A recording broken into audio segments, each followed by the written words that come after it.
Hello, good evening.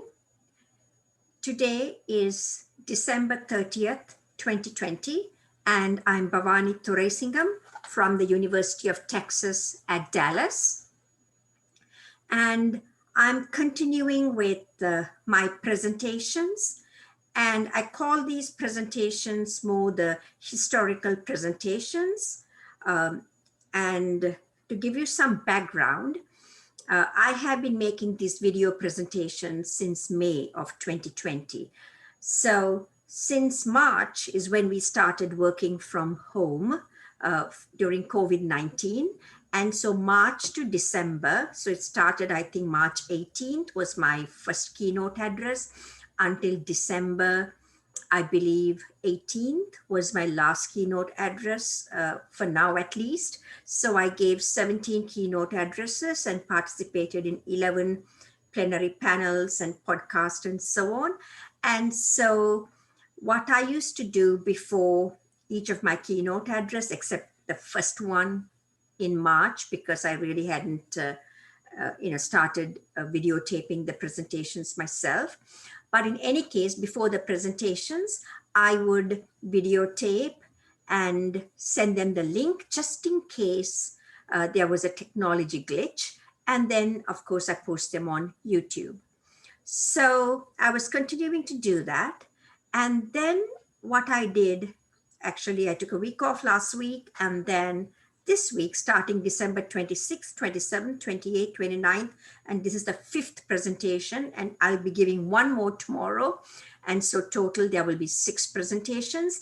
And these, I call it more historical presentations because there are some important presentations that I've given over the years, not the recent ones, because the recent ones have been taped, but the presentations I gave, for example, as early as, say, 2012, 13, 14, and those presentations, I don't give them anymore, such as data mining for malware detection, security and privacy for social networks, cloud-centric information sharing. So some of the charts or slides, I use them in some of my current presentations, but it's also important, I think, for historical purposes, to have a recording of these earlier presentations. In fact, some of the presentations, one presentation I gave that I recorded was on multi-level secure database management systems.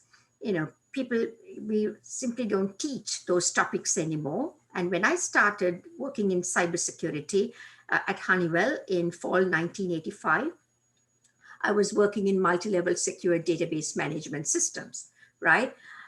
And there were only at that time about between 100 and 200 people in the world working, conducting research in cybersecurity. Today, of course, there are thousands of people. But then when they get into the field, they hardly know what has happened in multi-level secure database management system, because there were so many interesting techniques that we developed for covert channel analysis and so on. So it's always very useful not to forget about the past. And as they say, you don't dwell on the past. You don't want to go back and live in the past and just focus only on multi-level secure database systems. But you need to learn from what has happened in the past and look forward to the future, live in the present and then look forward to the future. In fact, I was just exchanging some emails to some of my colleagues where I was saying that we are focusing, I'm digressing a bit now from cybersecurity. We were talking about diversity, equity, and inclusion. It's becoming really important these days. And in fact, in November, I gave an opening keynote address at a mentoring workshop and then talked about diversity, equity, and inclusion, how important they are. And I'm reading a book about, it's not just about talking the talk, it's about walking the walk or something like that with respect to equity. So I was talking to my colleagues, is that why is that there were hardly any women or minority candidates or people in positions of power or senior administrative positions? Why didn't they think of it before, because it's not like we are living in the 1960s. I can understand in the 1960s because the whole way of thinking and the mentality was very different, right? But we have changed so much. And now we are talking about, say, late 2000s and early 2010s. Even then, I believe that there wasn't really a lot of effort on recruiting more women or minority candidates. But then now, very recently, I would say more like the last couple of years, especially 2020, there has been a lot of focus. So I was telling them, it's not that I want to dwell on the past. Let's forget about the past. We've got to move on. But we've got to figure out what happened in the past so that we can live a better life today, the present, and then much better life for the future, right? So that's how I see it. We need to understand what we were working on with respect to secure data management, say back in the late 1980s and early 1980s and 1990s, right? Okay, so I started the historical presentations, and I'll continue also some of them next week. And then, of course, we get back to work on January 11th. So Saturday, I talked about malware, reactively adaptive malware. And then Sunday, I talked about data mining for malware detection. So Saturday 26th, 27th, data mining for malware detection. 28th was on cloud-centric assured information sharing. And then 29th, I talked about social media security and privacy. And today is December 30th. And so my talk is going to be big data security and privacy. It's not really a very technical talk, but it's more the results of a workshop that I organized for the National Science Foundation, and that was in Dallas, Texas, in September 2014. And then we wrote the report, and I gave a presentation to the NITRD. I think it's a national sort of a committee. So it's a very important committee where they set the strategic directions. And I gave a presentation. It's essentially an interagency working group. Okay, so it consists, the people who attended were representatives from multiple agencies. So I gave this presentation on behalf of the National Science Foundation. So that's what I'm going to talk about. Big data, NSF workshop on big data security and privacy. In particular, what were our findings? Okay, so what I'm going to do now is share my screen.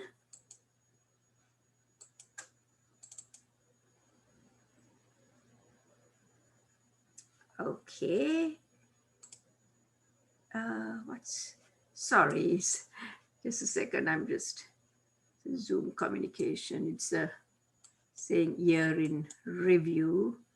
I just want to, okay, here's the thing. Okay, good. So I've got this presentation just like it was when I presented it, February 19, 2015. It was in Washington, DC. But I added one last chart just to show you what has happened since then, since 2015 to 2020. What are some of the directions? So NSF workshop on big data security and privacy, and that was the workshop report summary, okay? So the acknowledgement, it was the National Science Foundation, SATC, Secure and Trustworthy Cyberspace Program for support. And I have to thank Professor Chris Clifton. He was an NSF program director. And at that time, Jeremy Epstein, he was in charge of the SATC program. And then, of course, the workshop working group chairs, two key people I'm very grateful to, Professor Elisa Bertino from Purdue University and Professor Murat Kantarjulu, my colleague at the University of Texas at Dallas. So the workshop had some keynote speakers from government, from industry, and from academia, and presenters and participants. And the workshop coordinator, of course, Rhonda Walls, who is our project coordinator, University of Texas at Dallas. And here is the link to the workshop. And it talks about the various presentations, our workshop report, and all the other details. Okay. So organization of the workshop, it was held at the University of Texas at Dallas, September 16th and 17th, 2014, invited keynote speakers and participants from interdisciplinary research communities, right? So we had computer and data scientists, cybersecurity researchers, social scientists, application specialists from natural sciences. And then we also had speakers from academia, industry, and government. We had two major objectives. One, security and privacy issues for big data applications, and the other, big data management and analytics techniques for cybersecurity applications, right? So one is, how do you secure these big data systems and applications, and how can you apply big data management and analytics for cybersecurity? So keynote presentations, position paper presentations, and we had two breakout sessions to address the major objectives. So two working groups, the breakout session discussion reports. So one focused on security and privacy, the other focused on big data management and analytics for security. We submitted, made a submission to the National Privacy Research Strategy in October 2014. And then we published the workshop report, February 9, 2015. And then February 19th, I went to Washington to present it. There were probably around 60, 70 people. I didn't count at that event. Okay. So anyway, there was a room full of people is what I noted. Okay. So big data management and analytics pros, and what are the pros and cons? So due to technological advances and novel applications, it is now possible to capture, process, analyze large amounts of data for security tasks. Such tasks include user authentication, access control, anomaly detection, user monitoring, and protection from insider threat. By analyzing and integrating data collected on the web, right, one can identify connections, relationships among individuals, and that could in turn help with homeland protection, disease outbreaks, right? So without a doubt, big data analytics management will help us with many, many applications, including in healthcare, in finance, especially these days during COVID-19, right? Big data analytics, and of course, what followed was data science, machine learning, artificial intelligence, and so on. Collected data, even if anonymized by removing identifiers when linked with other data, may lead to re-identify the individuals, right? Because you can have different records. You can anonymize the records and then put all the records together, right? When you put these records together, you can re-identify the person. Sorry for my cough, by the way. I do not have COVID or anything like that. Imagine if I was in a room full of people, and then I was coughing, right? That could be a disaster. Okay, so that means if you can put the anonymized records together and infer or identify the person, re-identify the person. Security tasks such as authentication and access control also may require detailed information about users. So multi-factor authentication, so collecting biometric data, right? So you need to collect data. This information, if misused or stolen, can lead to privacy breaches. Okay, so what do we do? Examples of privacy enhancing techniques, right? So there's a lot of work that has been done on data privacy since around 2000. In fact, I believe I was one of the first to talk about privacy that could result due to data mining. That was at the 1996 IFIP data conference in Como, Italy. And then also in the Pacific Asia DataCon, I gave 2 keynote addresses in Melbourne, Australia. But then IBM researchers, they were really advanced. Around 2000, they published their first paper on privacy enhanced data mining. And since then, a lot of efforts on privacy enhanced techniques. Numerous privacy enhancing techniques have been proposed, ranging from cryptographic techniques to data anonymization. Such techniques either do not scale for large data sets and or do not address the problem of reconciling security with privacy. Few approaches focus on efficiently reconciling security with privacy. These can be grouped as follows. 1, privacy preserving data record matching, right? You have multiple records, you've got to match them, but you have to do it in a privacy enhanced or privacy preserving way. Privacy preserving collaborative data mining, a group of us, right, working together. We are doing data mining, but we are doing it in a collaborative fashion. So I work on my data, you work on your data, and then we have to put the collections together and come up with some nuggets, extract some nuggets. Okay, so that's another important aspect. And again, privacy preserving biometric authentication. We know that biometrics techniques are being applied, face recognition, let's see, iris recognition, and fingerprint identification. How can we do that in a privacy preserving way? Okay, so what is privacy? So this was all the findings of the working group, right? Privacy preserving record matching. Record matching is performed across different data sources with the aim of identifying shared common information. Matching records from different data sources may conflict with privacy requirements of the individual data sources. Recent approaches include data transformation and mapping into vector spaces and combination of secure multi-party computation and data sanitization. Differential privacy, because privacy has to be measured. And so there were various measures. The first one, I believe, was K anonymity, then came L diversity, and then T closeness and differential privacy. Need privacy preserving techniques suitable for complex matching problems, such as semantic matching. Need security models and definitions supporting security analysis and proofs for solutions combining different security techniques. Okay, so a lot of these things, I put it in such a way, and again, the presentation was prepared not just by me, by Elisa Bertino, as well as Murat Kantarjalu. So we have sort of they're pretty much self-explanatory. Okay, that's privacy preserving record matching. Privacy preserving collaborative data mining. Data mining is typically, or these days is data science, machine learning, right? Is typically performed on centralized data warehouses. But centrally collected data poses privacy and confidentiality concerns for multi-organizational data. If you put everything into one location, of course, it can be attacked. Another problem, privacy could be violated because you're putting everything together. So it's better to have the data distributed. Distributed collaborative approaches where organizations retain their own data sets and cooperate to learn the global data mining results, right? So essentially say, I have a secret, you have a secret, she has a secret, he has a secret. So we then encrypt our data and put it, our secrets. And then the data miner works on the encrypted, all the encrypted data and comes up with the result is also encrypted, it decrypts it.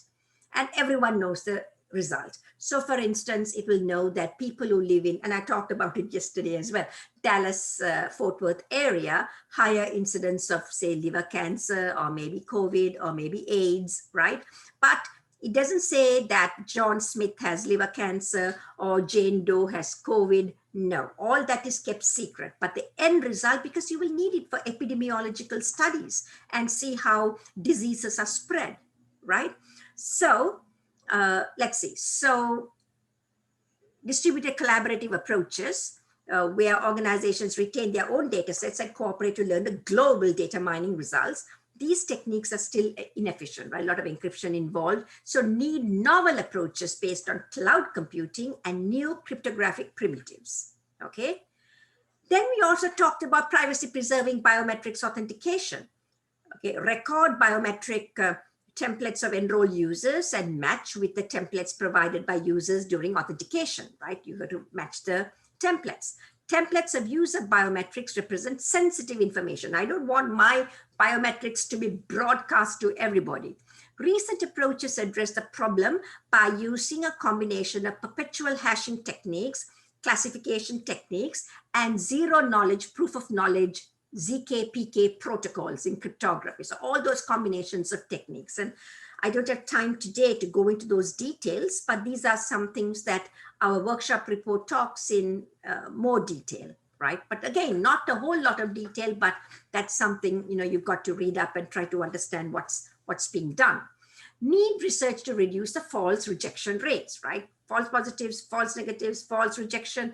Need approaches for authentication and based on the recent homomorphic encryption techniques. So what homomorphic encryption techniques encryption is all about is that it says that you can do all the operations while keeping the data encrypted and then decrypt the data, right? It's just the same. It's just like working on unencrypted data and getting the results. So you work on encrypted data and then you get the result and then you decrypt the data. It's the same. So one thing I wanted to mention, 2 days ago, I talked about cloud-based information sharing, and I didn't really talk about encryption, but this is a good place to bring that up, right?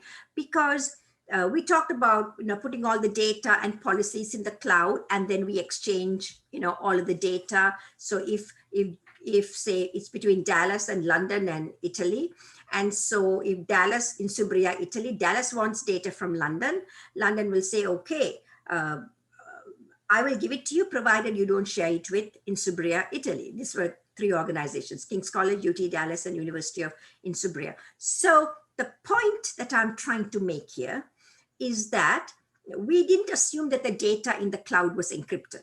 But typically, if you want to use a public cloud, right, you don't want sensitive data to be unencrypted, because even if you use all the best policies in the world, somebody could break into the system or hack into the system, attack the system and get all the data, right?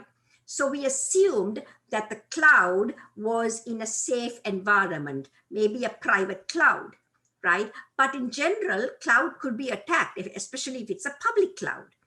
And so how do you share data in a public cloud?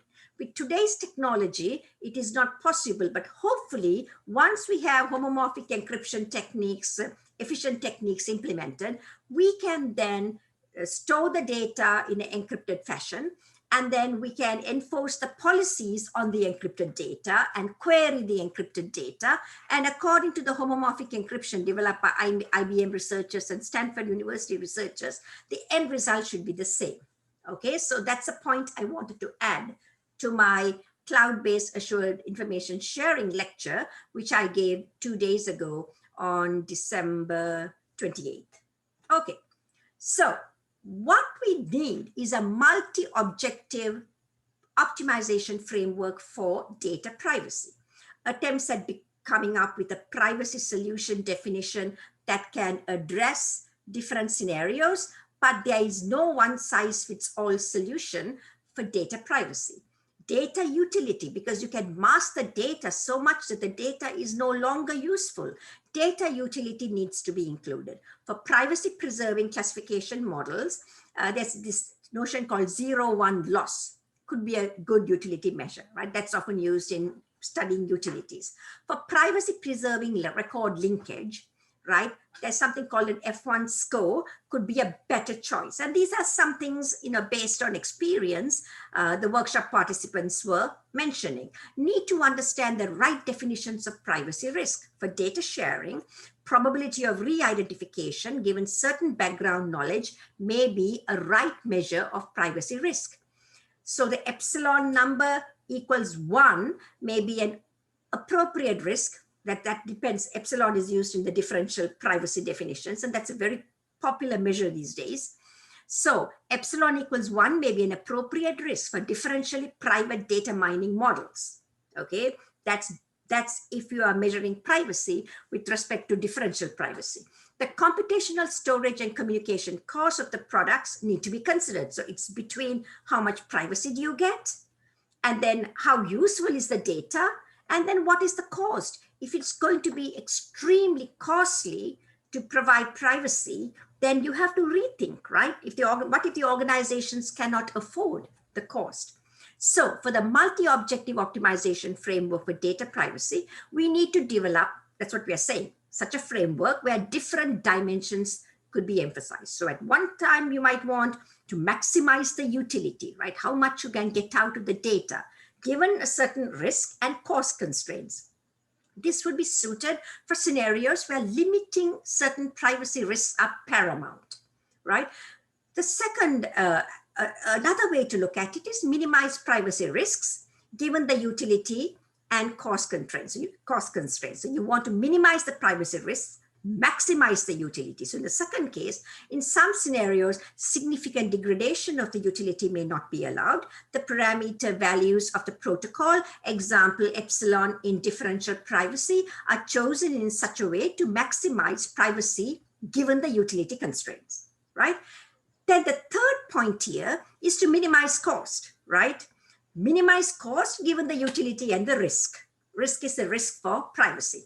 May need to find the protocol parameter settings that may allow for the least expensive protocol that can satisfy the utility and risk constraints. Okay, so again, we came up with this optimization framework, right? Given one time, one aspect, maximize utility or minimize privacy, or minimize cost, right? You want the cost to not maximize, minimize cost. And so it becomes essentially a dynamic programming problem. Actually, it's very interesting. I'm reading up. I do not a lot of reading, but every day, in addition to preparing these lectures, I'm also writing a book and a proposal during this Christmas holidays, and also reading communications of ACM, IEEE Computer Magazine, and all those things that I have to read.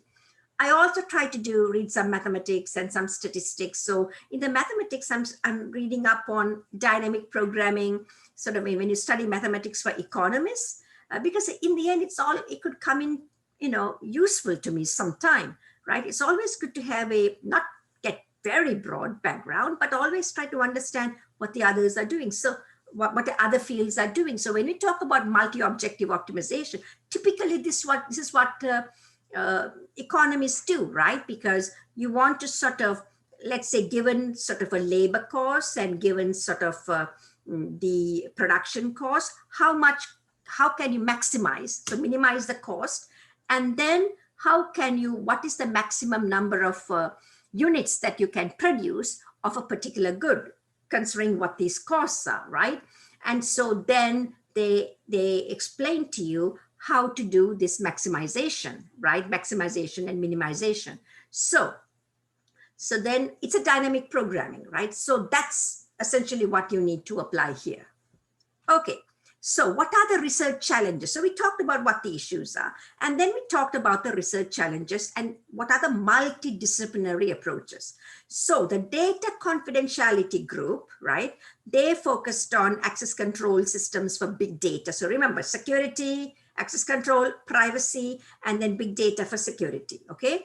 So for access control for big data, we need approaches for merging large number of access control policies, and there could be sticky policies, need to be integrated and conflicts resolved. So lots and lots of data, and data concepts could be changing, streaming data could be arriving, so these policies are going to change, dynamic policies, and then you may need to merge all these policies, automatically administering authorizations for big data, and in particular for granting permissions. Need techniques to automatically grant authorization, possibly based on the user digital identity profile and context, data contents, and metadata. Enforcing access control policies on heterogeneous multimedia data, right? So this is about automatically administering authorizations. And here we are talking about techniques for enforcing access control policies, heterogeneous multimedia, massive amounts. Remember, big data, 5 V's. Don't ask me what they are. Velocity, veracity, volume, variety, and then there's another V. Value, right? Those are the 5 V's. Five V's. Anyway, enforcing access control policies, again, lots of data. We need to understand the contents of protected data. Enforcing access control policies in massive big data stores. So we need to efficiently inject the access control policies into submitted jobs. If you are using the Hadoop MapReduce framework, what about access control for MapReduce and the Hadoop? So we've done some work in that area. And by the way, I do teach a course now on big data security and privacy. I'll give you some history at the end, okay? So automatically designing, evolving, and managing access control policies. When dealing with dynamic environments, there is a need to automatically design and evolve policies. As I said earlier, policies are changing.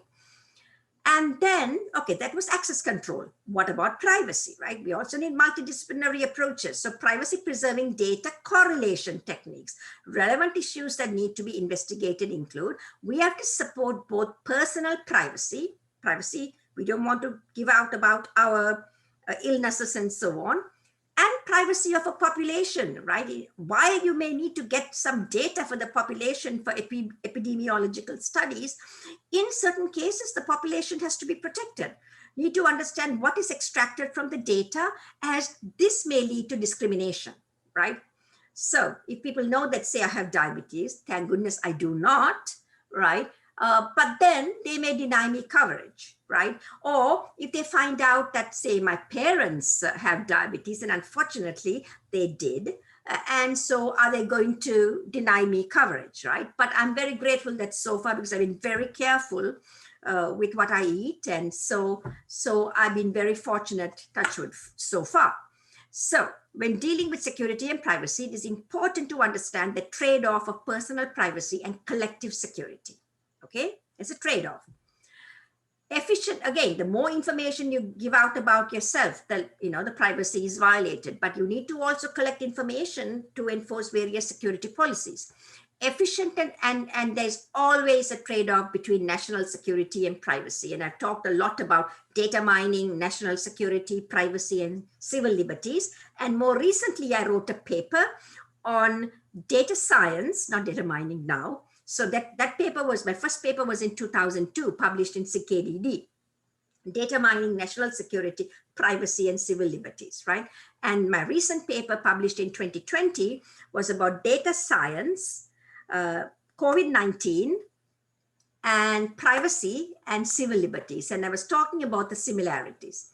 Anyway, coming back here, when dealing with security and privacy, it is important to understand, right? I talked about it. Efficient and scalable privacy enhancing techniques need to parallelize the privacy enhancing techniques, because it's going to take a lot of time. So you've got to re-implement these techniques and perhaps utilize the cloud, maybe to enhance the performance. Usability of the data privacy policies, don't make it too complex. So either we computer scientists make it very simple, like I share something with you, provided you don't share with someone else, like these are children's policies, or we make it extremely complex. We have to work with psychologists and sociologists, because they would know some of the usability aspects, and sociologists, I mean, these are the policy experts. So fortunately now we are working with behavioral scientists on some aspects of our work, and we are also working with policy experts. In fact, we will work closely with the dean of our economics, policy, and political sciences school. And so she's helping us to formulate realistic policies. In fact, she and my colleague, Dr. Alvaro Cardenas, they are looking at policies with respect to power grids in the country of Colombia. Okay, so usability of data privacy policies. Policies must be easily understood by users. Approaches for data services monetization. Instead of selling data, organizations owning data sets can sell privacy preserving data analytics services based on these data sets, right? So that's one way to look at things. Data publication.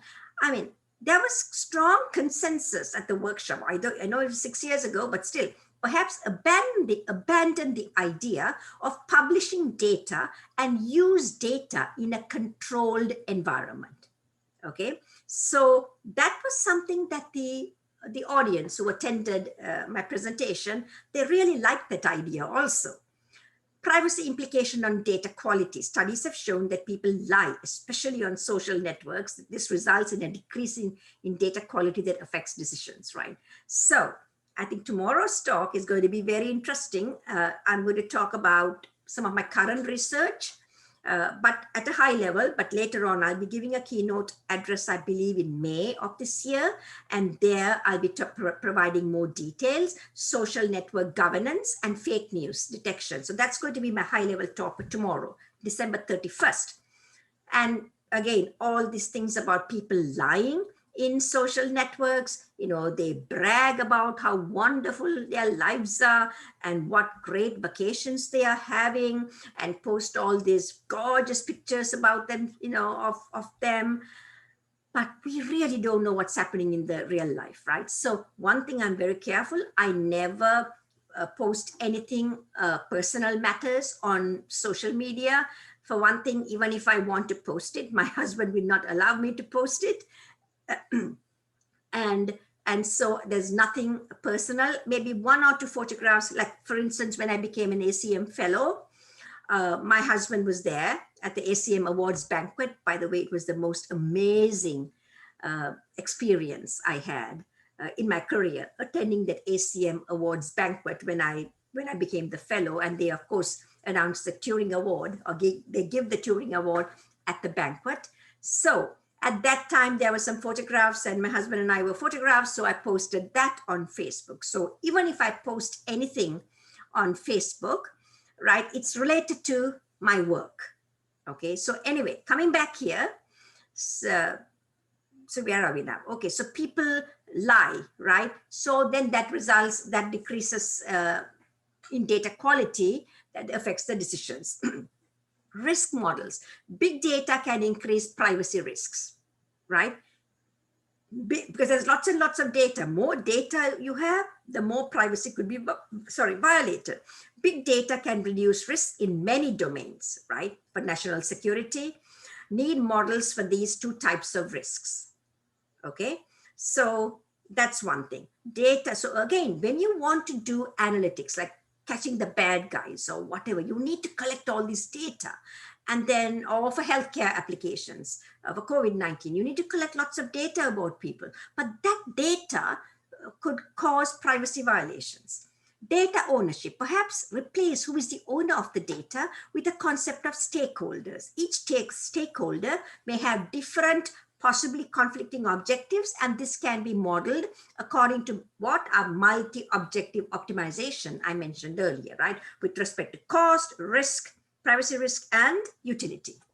Okay, so we also focused on human factors, right? Again, with respect to the privacy, all solutions proposed for privacy and for security and privacy need to be consider the human involvement. Data lifecycle framework. This is what we have been working on since then, and that my last chart is going to talk about it. A comprehensive approach to privacy for big data needs to be based on a systematic data lifecycle approach. Relevant phases include data acquisition or data collection, need mechanisms and tools to prevent devices from acquiring data about other individuals. Data sharing, users need to be informed about data sharing, transfer to other people. So data collection policies, so the person has to be aware that data is being collected about him or her. So those are types of things that we are focusing on. Addressing the above challenges requires multidisciplinary research, drawing from many different areas, including computer science and engineering, information systems, data science and statistics, risk models, economics, social sciences, political sciences, public policy, human factors, psychology, and law. Okay, so we need a multidisciplinary approach. Okay, so the other group, so we talked about security and privacy. The other group focused on big data management and analytics for security. What is different about big data analytics for cybersecurity, right? Because we've been doing for data mining for security, I think, since the mid-1990s. BDA, I call Big Data Management and Analytics, BDMA, or let's just call it BDA, Big Data Analytics, for cybersecurity needs to deal with adaptive malicious adversary. Adversary is malicious, okay? So he's going to watch what you are doing and thwart everything. BDA for cybersecurity needs to operate in high volume with high noise environments and high noise environments. And I'm going to talk about this malicious adversary in my last chart because we didn't really, I would say, stress that during the workshop at that time. Today, we'll focus a lot more on the malicious adversary. Need BDA tools to integrate data from hosts, networks, social media, bug reports, mobile devices, and Internet of Things to detect the attacks. What is the right BDA architecture for cybersecurity? Do we need different types of BDA system architectures for cybersecurity? Should existing BDA system architectures be adapted for cybersecurity needs? And we also need to carry out real-time data analysis. Data sharing for BDA for cybersecurity. Cybersecurity data needs to be shared both inside the organization and among organizations, inside as well as among organizations.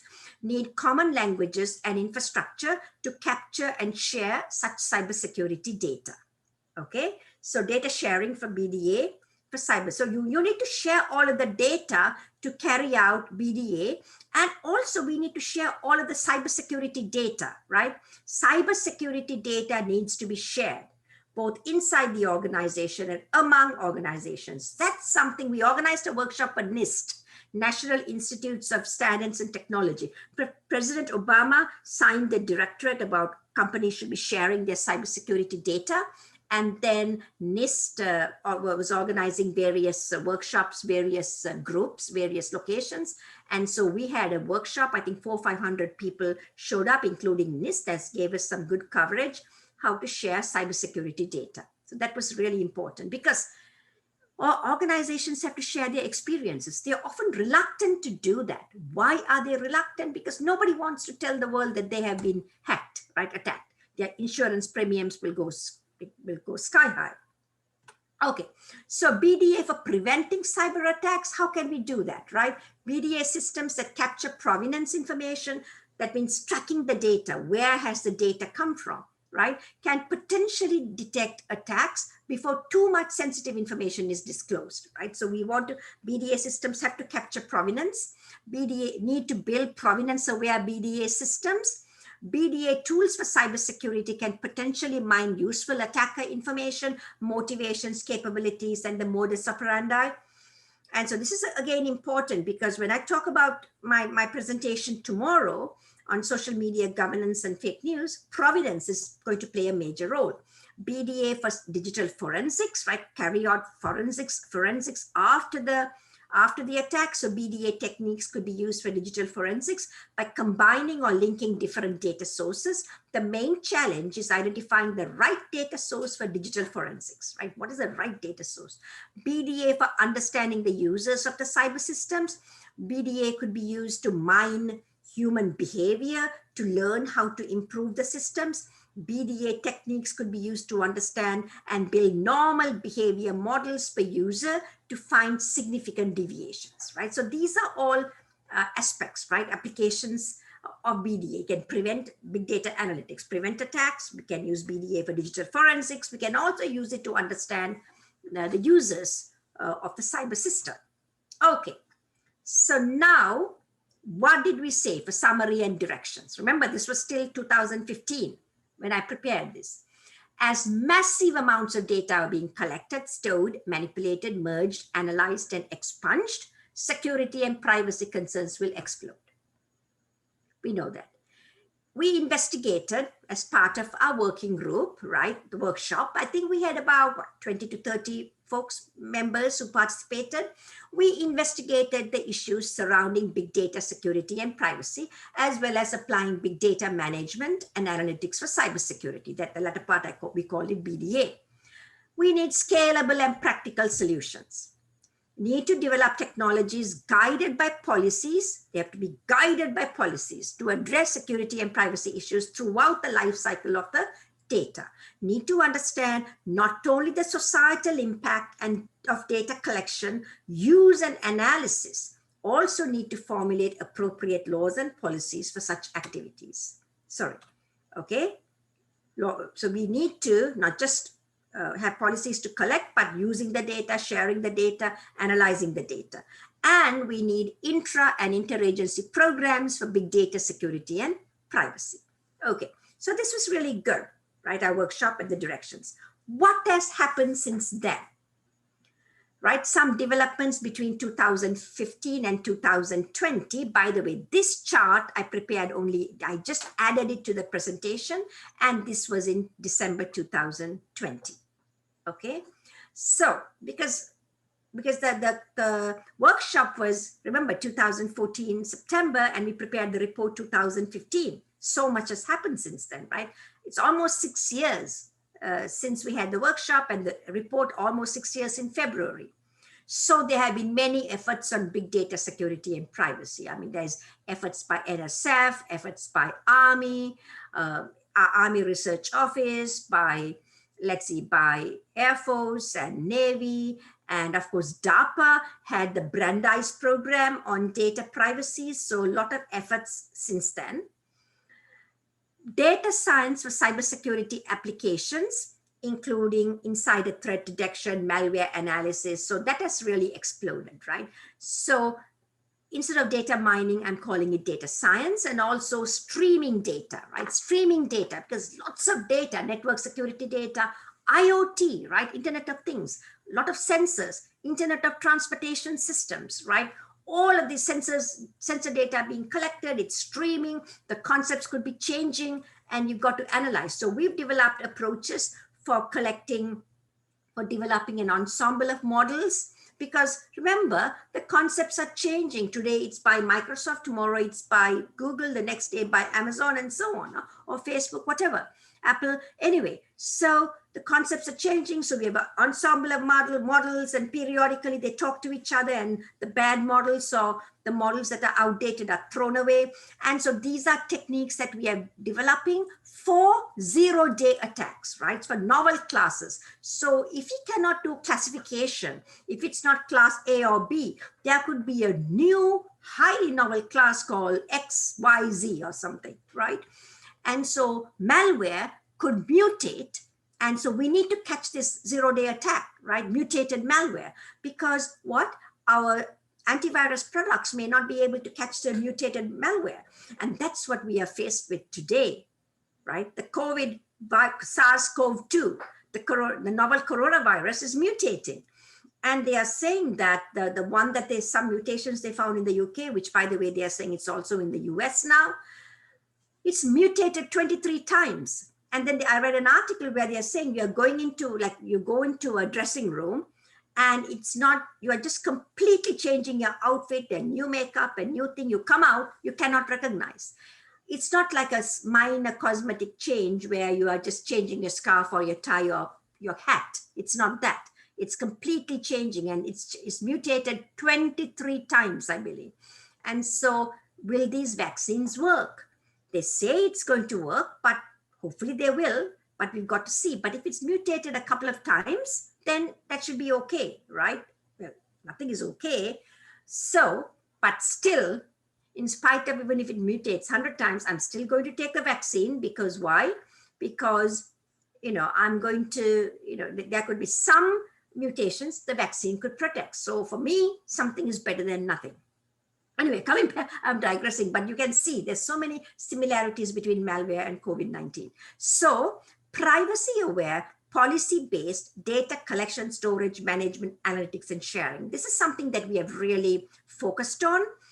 Myself and my colleague, Murad Kantajalu and Elisa Bertino, and I'm also working with King's College, University of London, Professor Maribel Fernandez.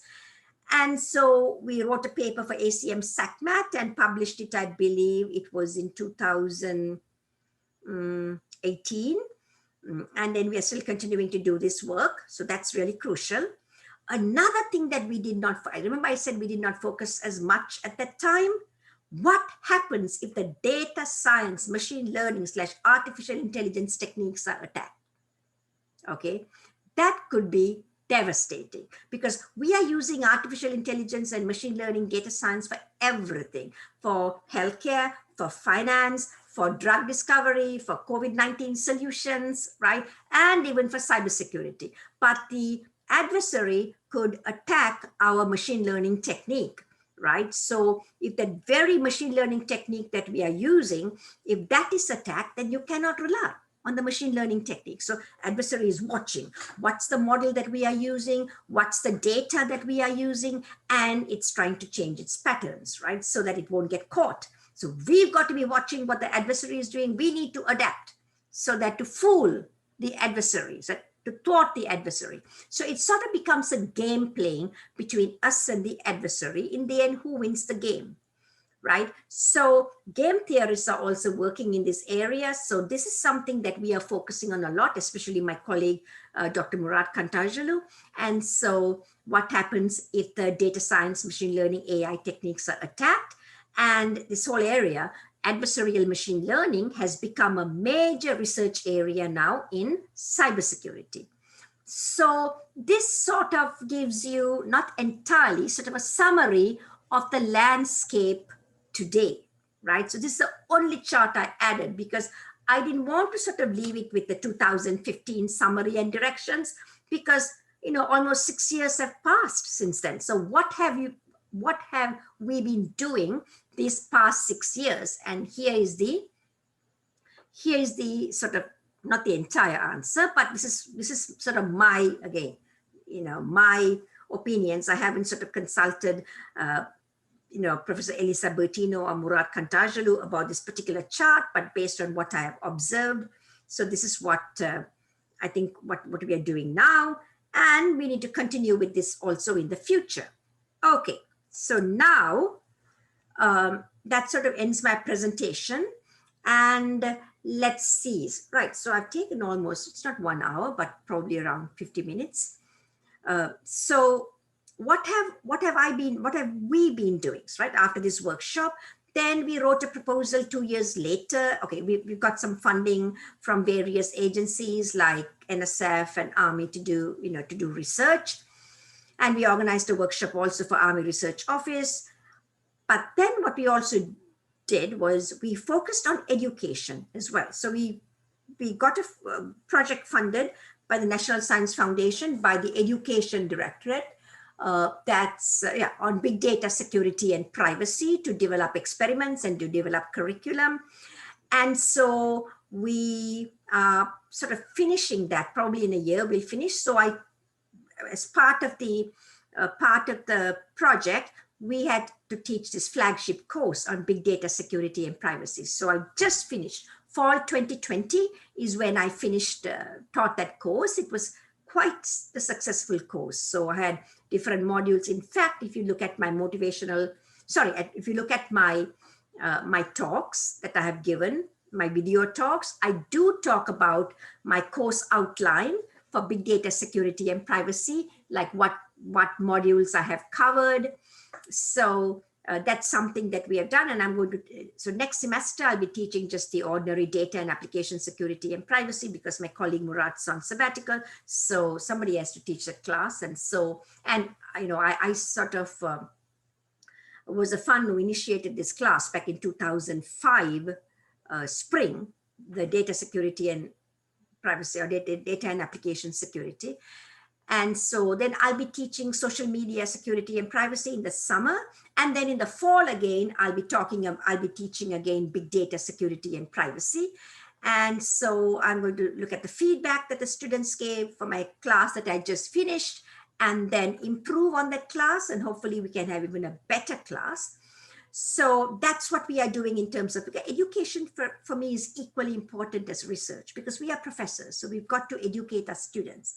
And our students are the ones who go out and then they work in companies, or they go into academia, or they go into teaching. So we need to have a highly educated workforce, okay?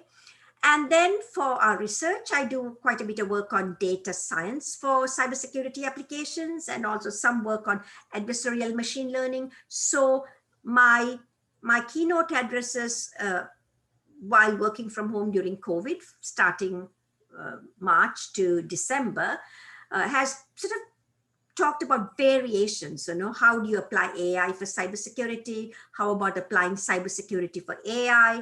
And then I connect it to, in some cases, social media applications. In some cases, I connect it to cloud applications. And in some cases, I connect it to Internet of Things, and also Internet of Transportation Systems. So my talks have sort of, in a way, mixed different fields, but it has to make sense, of course. So AI for cybersecurity, cybersecurity for AI, how do you apply it for social media, or how do you apply it to cloud? And what about when you bring in IoT? What about Internet of Transportation and the vehicles, autonomous vehicles? So all of that, I believe, is going to be, right, major aspects, right, in the future.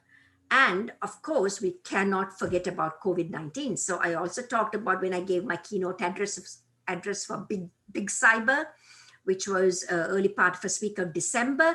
I was comparing the national security, privacy, counterterrorism, all of that, data science, with what we are doing today, data science, COVID-19, and the pandemic, and also what about the privacy and civil liberties, right? So what I'm saying is there are so many opportunities and challenges ahead of us, right? And so we've got to be focused. We've got to be vigilant.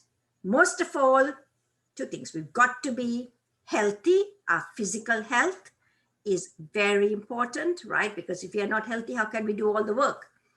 And then our mental health, equally important. And you have to be physically healthy, right? Because, you know, to combat the COVID, because we've got so much that we need to do, right? So that's important.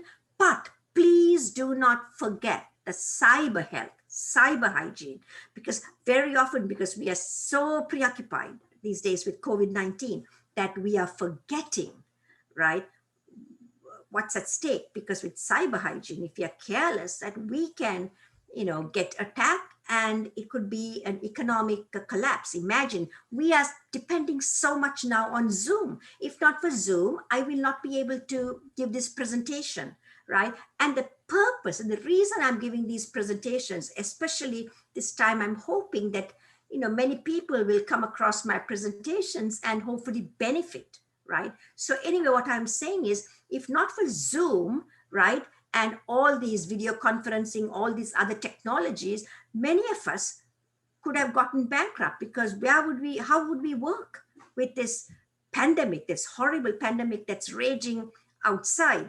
And so that's why we need to make these technologies secure, because if these technologies are not going to be secure, and if they are going to be attacked, and I'm sure there are many people who are trying to attack our technologies so that, you know, they can disrupt everything. So we've got to make sure that we, cybersecurity specialists, develop the solutions to make our nation and the world more secure.